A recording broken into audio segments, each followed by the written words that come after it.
कौन बनेगा नेता। नगर निगम के चुनाव पास आने वाले थे। पूरे कानपुर शहर में टिकट को लेकर मारामारी शुरू थी, लेकिन सबसे ज्यादा चर्चा में वार्ड नंबर 40 की सीट थी। वो इसलिए क्योंकि इस बार वहां की सीट महिला के लिए आरक्षित थी। अब सवाल ये था कि चुनाव लड़ेगा कौन। इससे पहले ठाकुर साहब वहां से पार्षद थे और इस बार उन्होंने अपनी पत्नी सीमा ठाकुर को टिकट दिलवाई और ठाकुर साहब की शान के कारण सीमा जी ने 20,000 वोटों से चुनाव जीत लिया। अरे बधाई हो सीमा भाभी, अब तो आप वार्ड की पार्षद बन गई हैं। अब तो हमारे काम आप ही करवाएंगी। अरे ये तो सिर्फ नाम की पार्षद बनी है, वो तो महिला सीट आ गई, वरना पार्षद तो मुझे ही बनना था। अब भले ही चेहरा इसका होगा, लेकिन पावर तो मेरी ही होगी। अरे वाह भाई साहब, क्या दिमाग लगाया है आपने भी।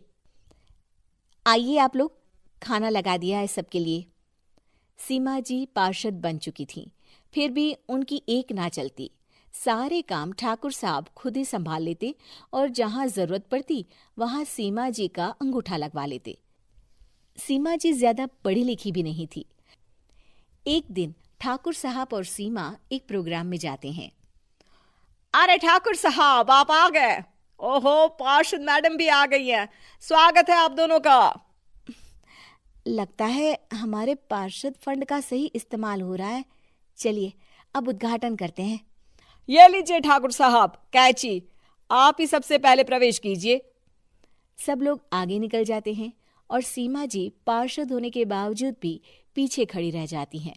वो देखती हैं कि वेलकम बोर्ड पर उनका नाम है, लेकिन महिला होने के कारण कोई उनका सम्मान नहीं कर रहा।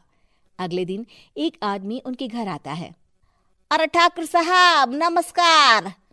कल ना हम नोटिस किए कि हमारा घर तो अवैध है और नगर निगम वाले उसे तोड़ने आ रहे हैं। अरे कुछ कीजिए ना ठाकुर साहब। देखो भाई, मैं तो ज्यादा कुछ कर नहीं सकता, पर अगर तुम सबकी जेब गर्म कर दो तो कुछ हो सकता है। कुल मिलाकर 4 लाख लगेंगे। अरे 4 लाख ठाकुर साहब? अरे भाई, मैं अपने लिए नहीं मांग रहा हूँ। दरोगा है, इंजीनियर बाबू है, बड़े साहब है, सबको देना पड़ता है ना थोड़ा थोड़ा। बोलो है मंजूर? तभी वहां अचानक सीमा जी आ जाती हैं। अरे ये आप क्या कर रहे हैं? पहले इन्हीं लोगों से तो आपने वोट मांगे, अब इनसे ही पैसे ले रहे हो। अरे चुप रहो तुम, तुम्हारा काम है सिर्फ अंगूठा लगाना, तुम वही किया करो। मुझे दूसरे काम तुम मत सिखाओ, समझी? और तुम ना जाओ, अब पैसे लेकर आओ, वरना जेसीबी किसी भी वक्त आती होगी। सब कुछ ऐसे ही चलते रहता है।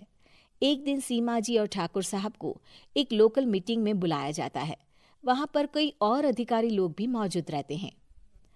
अब मैं चाहूंगा कि ठाकुर साहब हमारे बीच 2 शब्द कहें।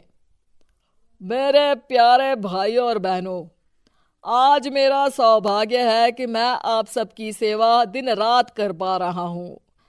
आपने मेरी पत्नी को भारी मतों से जिताया है, इसलिए मैं आप सभी का शुक्रगुजार हूं। मैं आप सबसे वादा करता हूं कि हमेशा की तरह हमारे वार्ड में किसी को कोई तकलीफ नहीं आने दूंगा। सभी लोग तालियां बजाने लगते हैं। अब मैं माननीय पार्षद मैडम को स्टेज पे बुलाना चाहूंगा। अपने नाम को बुलाया सुनकर सीमा जी एकदम चौंक जाती है। उन्हें बिल्कुल उम्मीद नहीं थी कि इतनी बड़ी जगह उन्हें मंच पर बुलाया जाएगा। जैसे तैसे वो मंच पर चढ़ती हैं। ऊपर जाते ही सीमा जी को सारी पुरानी बातें याद आ जाती हैं कि किस तरह उनके पति उन्हें कभी भी आगे बढ़ने नहीं देते और उनके नाम से गलत काम करते हैं। वो बोलने लगती हैं। मैं आपके वार्ड की पार्षद सीमा हूं। आप में से बहुत कम लोग ही मुझे जानते होंगे, क्योंकि इससे पहले मुझे कभी ऐसा मौका ही नहीं मिला। सारे मौके मेरे पार्षद पति यानी आपके ठाकुर साहब ही लेते रहे, लेकिन आज ये मौका मुझे मिला है तो मैं इसे ऐसे ही नहीं जाने दूंगी। मैं आपको ये बताना चाहती हूँ कि आपके ठाकुर साहब मेरे नाम की आड़ में गैर कानूनी काम करते हैं, जिस पर अंगूठों के निशान मेरे होते थे। इसीलिए मैं अपनी गलती मानती हूँ और आज अपने पद से इस्तीफा देती हूँ, ताकि आगे से कोई गलत काम ना हो पाए। अब फैसला आप सबके हाथ में है कि आप हमें क्या सजा देना चाहते हैं। सीमा जी की बातें सुनकर ठाकुर साहब के चेहरे का रंग उड़ जाता है और वो शर्म से मुंह नीचा करके वहां से चले जाते हैं और पद से इस्तीफा देकर ही सही सीमा जी अपने आप में आत्मविश्वास महसूस करती हैं।